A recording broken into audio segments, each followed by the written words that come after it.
Shin Megami Tensei 5 Vengeance, and mods. A combination people usually do not associate with one another. SMT5V's modding community is rather small compared to others, but despite that, there are some really insane mods for this game. Three big ones in particular: the Demon and Skill expansion, Sempiternal Vengeance, and the Randomizer. Many people have asked me about what mods are recommended for a first playthrough of the game, and while personally I believe one should not modify their game until one has experienced all of its vanilla content first, my opinion won't stop someone else from playing the game they paid for the way they want to. So today, I'll give my personal guide on what mods you should use for your first playthrough of Shin Megami Tensei 5 Vengeance. Before we get into the thick of things, I'd just like to first shout out to all of my channel members. You guys are the best and I really appreciate your support. Now let's get into it.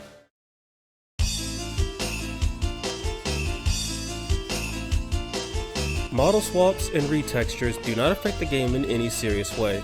All they do is replace and recolor characters. While I would consider some to be improvements, others are either completely off the rails or just not safe for work.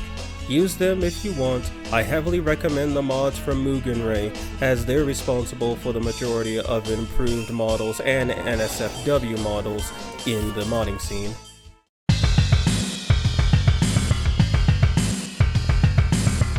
No, absolutely not. Even if you're familiar with base SMT5, the randomizer may be a meme generator, but it is absolutely not meant for a first playthrough. Outside of the story not making any sense, it unbalances the game to the point of making it near impossible on more extreme settings. Sure, you can get an immunity to everything at the start of the game, then run into an enemy that's 40 levels above you and softlocks you. Only use this after a second playthrough once you understand how the game works. Also, this mod is not compatible with any other overhauls, so no Demon expansion nor Sempiternal.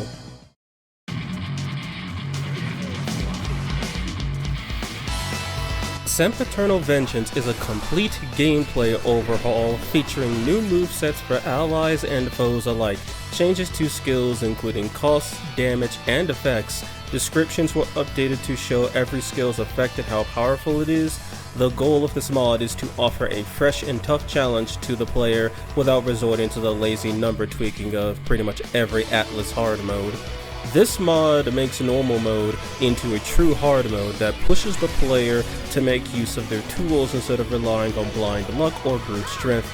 This mod is the only one that I've seen gain public traction from other content creators. If you're used to the difficulty of SMT hard modes, then this mod will make for a perfect first playthrough add-on if you're looking for something challenging but not unfair. Unlike the other three big mods, this one allows for model replacements as it makes no changes to the Demon roster outside of skills and stats. It does not work with the Demon expansion since both mods use the same skill IDs, which usually results in the game crashing if both are loaded at the same time. So, if you're looking for a challenge with some of your favorite model replacements, this is what you should go for.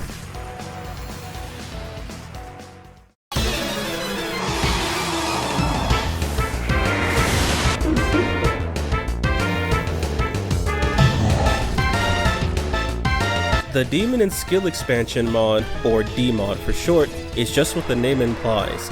It adds new demons to the roster that can be fused or found in the wild. Currently the mod has over 170 new demons from older Megaton titles.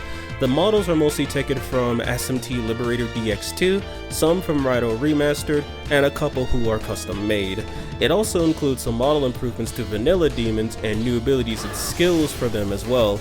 Unlike Sempiternal, which seeks to make the game more challenging by adding new abilities and AI to many bosses while giving the player more tools to overcome said challenge, D-mod breaks the balance of the game entirely and unapologetically. Most of the new demons are fusion only and come with either broken abilities that make them too strong or near unkillable, to stats and resistances that make them very powerful for their level. This mod is very fun to play with in a casual setting as it gives you an excuse to summon many demons and play around with their abilities and skills to make the ultimate unstoppable team. Just don't use any mods that affect demons or the item tables. At best, they won't work. At worst, the game won't launch until you remove them. I'm mixed on whether this would be a good mod to use for a first playthrough or not. On one hand, it adds a lot of new content that could keep you busy for an extra hour or two. On the other hand, it throws the balance so far out of the window that the game will feel like baby mode until you fight true Lucifer and he uses one of the god skills to erase your whole party in a couple of hits. But I will leave that decision up to you if the new balancing changes, or balancing destruction I should call it, is worth it for all the extra content you get.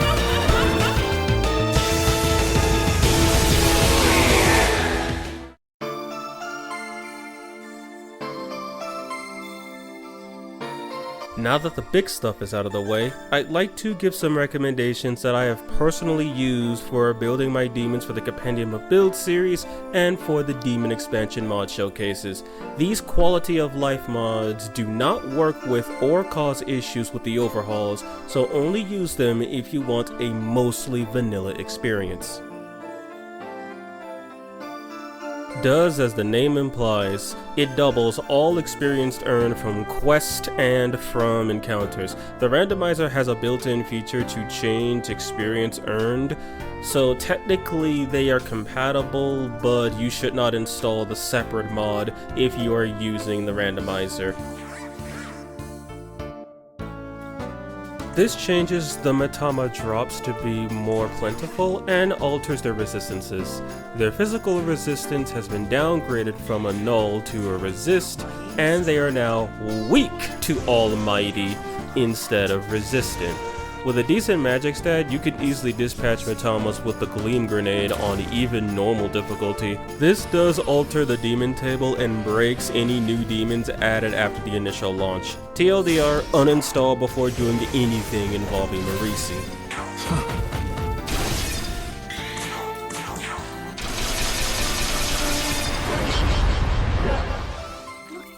Sets the prices of balms, sutras, incenses, and grimoires to 0 Maka. Simple, but can save you days of grinding for levels and stats you'll need for fighting the bosses on Godborn.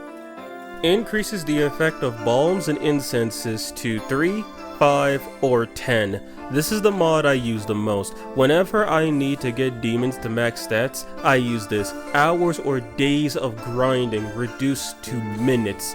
Sadly, it is not compatible with the no effort grind mod, as they make changes to the same items. The only mod compatible with the previous ones, and the only one I recommend for a first playthrough. This add-on gives a very detailed description of every skill's power, healing maths, accuracy, percent chances of secondary effects like ailments and critical hit rate, and fixes the translation issues with some of the innate skills like Burden of Talent and Impenetrable Purity. Every RPG needs skill descriptions like this. It makes it easier to build teams in a way that maximizes their strengths. This is so good that Sempiternal and D-Mod have copied it for their own purposes. If a simple mod like this has larger overhauls taking notes, that should tell you how much everyone wants something like this in their game.